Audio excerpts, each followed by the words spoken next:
Okay, so I officially finished my book buying ban, reading binge thing. And I did finish the 10 books, and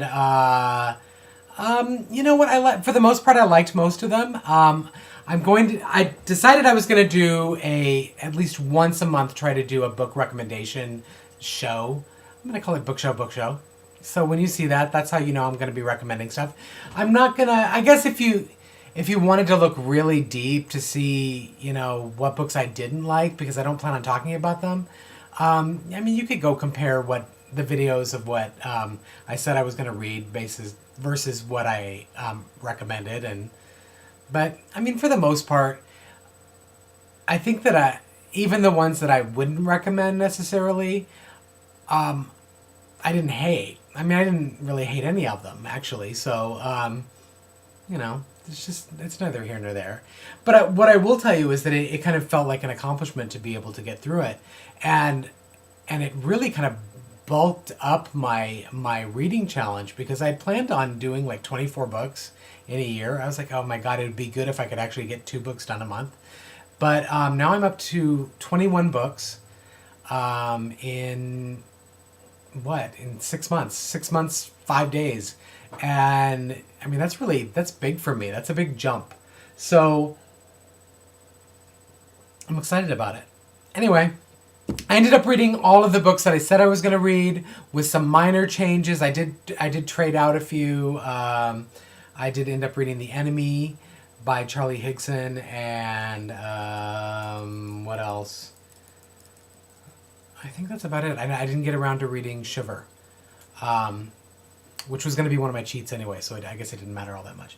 But so that's one thing. The other thing is that you'll notice that I haven't posted any more parts to my adult bookshelf tour, and that's because the more that I went to go do those tours, the more I realized that the books are so out of order. They're like, it was bothering me, like in a very OCD way, to go through it and just not have anything in any sort of order at all. So now I'm going to have to, of course, redo my entire bookcase and then do that tour again.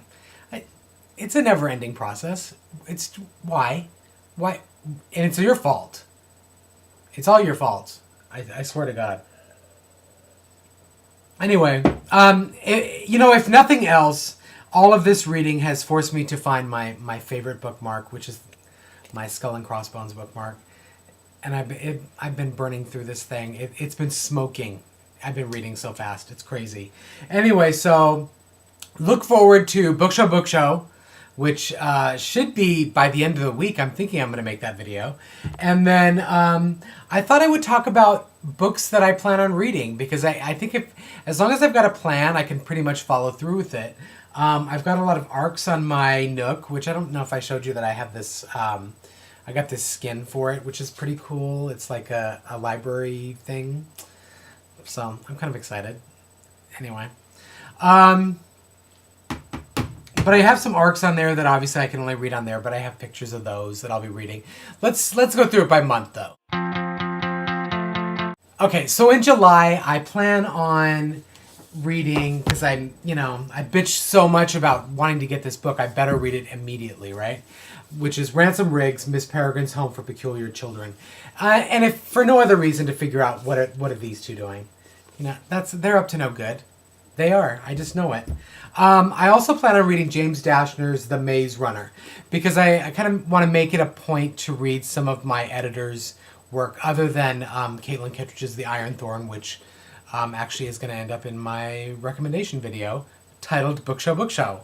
So those two for sure. And then I signed up for a challenge on Goodreads to read A Visit from the Goon Squad, and here's the cover of that.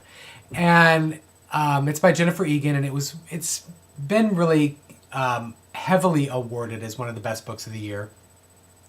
And I love Jennifer Egan. I loved The Keep, which was this story that kind of paralleled this guy in prison in a creative writing workshop, and these brothers that are renovating a castle in some Eastern European country, and just weird things happen, and it was just great. The juxtaposition of the prison and this renovation thing and ghosts and stuff was amazing. You should read it. But so I'm excited to read A Visit from the Goon Squad.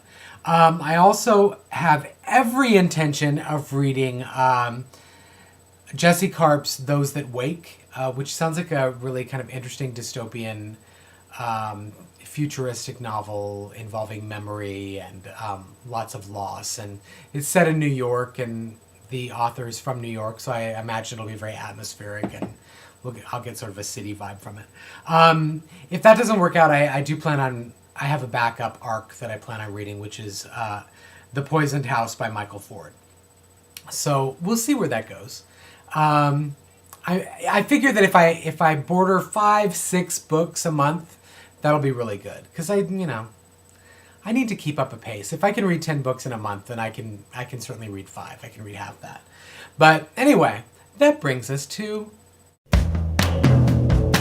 that's right, August. So in keeping with the reading of books edited by my editor, I'll be reading Michael Scott's The Alchemist, The Secret of the Immortal Nicholas Flamel. And I've heard really good things about this, so I think I'll really enjoy it.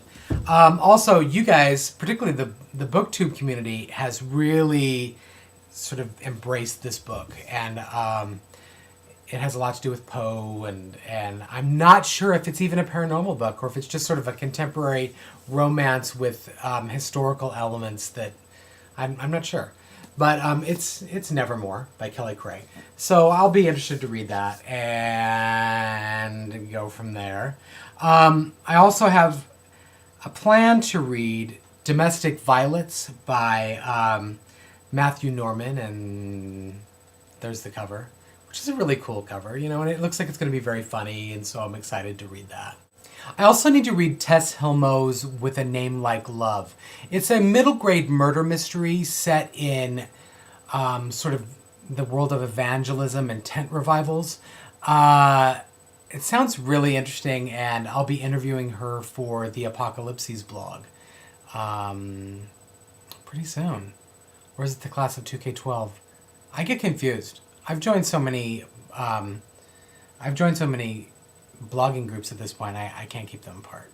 But I will interview Tess Hilmo about her book, and I'm going to read it and review it and stuff like that, I guess. We'll see. Lastly, I will be reading Aravind Adiga's The White Tiger for my book club. And it's, it won the Man Booker Prize in 2008. And I like to know, what serious fiction is and why it's notable and all that. And this sounds just like a really interesting sort of look at a murderer in India. So told from his perspective, actually. So I'm excited to read that. That's it. That's 10 books. That's a lot of books, 10, 11 books. You know what? I'll try to read 1 or 2 more just to kind of, up the ante a bit on my reading. Because after reading 10 in 1 month, there's really no excuse not to be able to read at least 5 or 6, right? 7. So that's it. Book show coming up later this week. And if I can get off my ass, I'll rearrange my bookcases and continue with the adult bookcase tour. But that's it.